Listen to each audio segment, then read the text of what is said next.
नमस्कार दोस्तों, मैं रुपेश दफ्तरी अपने YouTube channel stock market ID में आपका हार्दिक स्वागत करता हूं। दोस्तों, आज है 10th ऑफ सितंबर 2020 और आज की इस इवनिंग सेशन में हम प्रिपरेशन करेंगे कल की यानी 11th ऑफ सितंबर 2020 की, Friday, last day of the week. और साथ ही साथ आज का रिकैप तो बनता ही है, तो चलिए रिकैप से शुरू कर लेते हैं। यह है निफ्टी। तो आज सुबह मैंने जो लाइव सेशन किया था तब बताया था कि यही हमारा सपोर्ट था। अगर ये इंटेक्ट रहता है तो ये फर्स्ट, इसके भी ऊपर गया तो ये सपोर्ट और ये सेकंड टारगेट, और इसके भी ऊपर जाता है तो 11449 जो बाकी था वीकली का एग्जिट वहां तक पहुंचेगा, और उसके ऊपर गया तो इंट्राडे पॉइंट ऑफ व्यू से 460। तो सारे के सारे बुलिश टारगेट्स अचीव्ड। बिल्कुल ईमानदारी से निफ्टी ने सारे टारगेट्स अचीव किए हैं। जिन लोगों ने मेरा लाइव सेशन देखा होगा उनको पता होगा, ठीक है ना। अब बैंक निफ्टी आपको दिखा देते हैं। अब दोस्तों यहां पे जबरदस्त शरारत हुई है, जबरदस्त शरारत हुई। देखिए, ये सपोर्ट था, ये रेजिस्टेंस था, इसको उड़ाया बैंक निफ्टी ने विद प्राइस फिल्टर और टाइम फिल्टर उड़ा दिया है, उसमें कोई दो राय नहीं है। इसको उड़ाने के बाद ये 448 सपोर्ट था और 741 सेकंड टारगेट था। अब चक्कर ये हो गया ना दोस्तों कि ये 448 जो है ना वो एग्जिट पॉइंट भी है वीकली का, तो यहां पे फिसलना तो बिल्कुल स्वाभाविक है। हो सकता है 50-50 होता है, मैं हमेशा बोलता हूं और मैंने लाइव सेशन में भी बोला था कि यहां पे थोड़ा ख्याल रखना, ये फिसलने वाली जगह है। यहां पे भी बोला था ये फिसलने वाली जगह है, ठीक है ना। 448 जो है वो वीकली एग्जिट पॉइंट है, तो यहां पे वो चीज हुई। सीधी गाड़ी 321 गई, फिर भी ईमानदारी से गई, यहां से फिसल के सीधा इसी को अप्रोच किया 322 को। 322 से भी नीचे जाने की ट्राई की, लेकिन वो प्राइस फिल्टर से गया, टाइम फिल्टर से नहीं तोड़ पाया। मैं लगातार इसको देख रहा था कि क्या टाइम फिल्टर से तोड़ता है कि नहीं, क्योंकि अगर ये टाइम फिल्टर से तोड़ देता ना दोस्तों तो फिर सीधा वीकली सपोर्ट चैलेंज होने के चांसेस बन जाते हैं। मैं आपको 1 मिनट कैंडलस्टिक चार्ट में ये दिखाने की कोशिश करता हूं, ठीक है। 1 मिनट कैंडलस्टिक चार्ट में लेके चलता हूं आपको, जस्ट अ मिनट। हाँ, ये आ गए हम, ठीक है। यहां पे आप देखिए, ये जो लाइन है वो 322 वाली लाइन मैंने यहाँ पे ट्राई किया हुआ है ड्रॉ करने की, ठीक है। तो यहाँ पे धड़ाधड़ नीचे गया, फिर ऊपर आ गया, फिर नीचे गया, तो 15 कैंडल नहीं लगा पाया। यहाँ पे भी वैसे ही किया, वो बार बार ऐसा इंडिकेशन दे रहा था कि अरे मैं तो जाऊंगा जाऊंगा, लेकिन जा नहीं पा रहा था और ऊपर आ रहा था। तो ये चीजें हुई बैंक निफ्टी में, लेकिन निफ्टी बहुत ही बढ़िया मूव दिया है। अब दोस्तों शुरू कर देते हैं कल की प्रिपरेशन। 11th ऑफ सितंबर 2020, ये सपोर्ट, ये रेजिस्टेंस, ये price filter, time filter, risk, reward, buy exit, sell exit. दोस्तों अनडाउटेबली बुलिश कैंडल है, ठीक है, इसमें कोई दो राय नहीं है। और जहां पे बुलिशनेस होती है वहां पे बियरिश करेक्शन की प्रोबेबिलिटी रहती है। तो अगर ये रेजिस्टेंस इंटैक्ट रह जाता है भैया, तो गाड़ी नीचे सेल एग्जिट तक आ सकती है, ठीक है।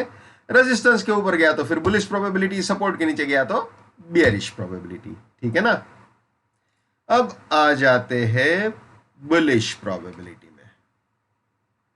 ये आ गए जी बुलिश प्रोबेबिलिटी में, ठीक है। ये है निफ्टी की बुलिश प्रोबेबिलिटी। तो दोस्तों यहां पे आप देख सकते हो, जैसा कि आप जानते हो, कोई नई बात तो है नहीं। अगर रेजिस्टेंस के ऊपर विद प्राइस फिल्टर और टाइम फिल्टर जाता है तो 65 सपोर्ट, 33 फर्स्ट बुलिश टारगेट, 33 के भी ऊपर गया तो 01 सपोर्ट, 85 सेकंड बुलिश टारगेट, 85 के भी ऊपर जाता है तो 33 सपोर्ट, 23 फाइनल बुलिश टारगेट हो सकता है। यानी ये तीनों बाइंग के एंट्री या री एंट्री पॉइंट बन सकते हैं, और ये तीनों प्रॉफिट बुकिंग और पार्शियल प्रॉफिट बुकिंग पॉइंट बन सकते हैं। और रास्ते में कहीं पे भी सपोर्ट टूटता है तो वहां पे अपनी बुलिशनेस को टाटा बाय बाय बोल देना चाहिए। ये हमेशा याद रखना है, my bullishness lives till my support lives, my support finish, my bullishness finish, my bearishness lives till my resistance lives, my resistance finish, my bearishness finish. ये हमेशा याद रखना है। जो आज 22448 के पास हुआ वो इसी स्लाइड में हमेशा बताता हूं।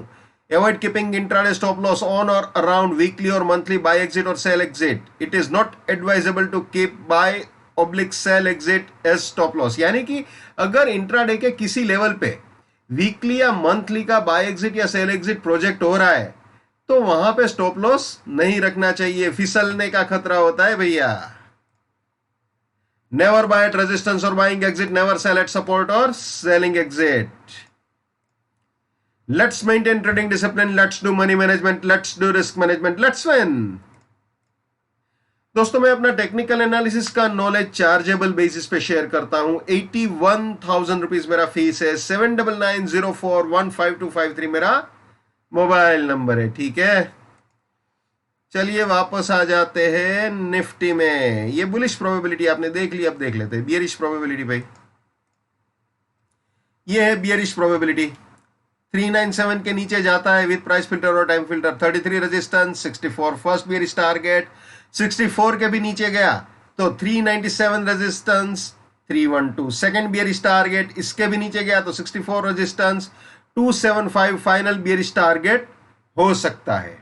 यानी ये तीनों सेलिंग के एंट्री या री एंट्री पॉइंट हो सकते हैं, और ये तीनों प्रॉफिट बुकिंग या पार्शियल प्रॉफिट बुकिंग पॉइंट हो सकते हैं बियरिश पोजीशंस के लिए, ठीक है। और अगर कहीं रेजिस्टेंस के ऊपर जाता है तो फिर वहां पे अपनी बियरिशनेस को टाटा बाय बाय बोल देना चाहिए, ठीक है ना, वो तो आप जानते ही हो। अब देख लेते हैं बैंक निफ्टी। ये है बैंक निफ्टी। तो दोस्तों जो निफ्टी में एक बियरिश करेक्शन की प्रोबेबिलिटी मैंने आपको बताई, वैसी कोई प्रोबेबिलिटी यहाँ पे नहीं है। यहाँ पे ऐसी कोई बैंक निफ्टी में प्रोबेबिलिटी नहीं है। बैंक निफ्टी में जिस तरफ भी गाड़ी झुकती है उसी तरफ सोचना चाहिए, है ना, क्योंकि बैंक निफ्टी के अंदर ऑलरेडी मूवमेंट जो है वो ऐसा है कि ना उसको बुलिश मूवमेंट बोल सकते हैं ना बियरिश, बीच में लटका हुआ है गाड़ी। तो ये सपोर्ट है, ये रेजिस्टेंस है। अब आपको बुलिश प्रोबेबिलिटी और बियरिश प्रोबेबिलिटी दिखा देते हैं। ये है बुलिश प्रोबेबिलिटी बैंक निफ्टी की, जैसे निफ्टी में समझाया बिल्कुल वैसे ही है। ये है बियरिश प्रोबेबिलिटी बैंक निफ्टी की कल 11 सितंबर 2020 के लिए, ठीक है।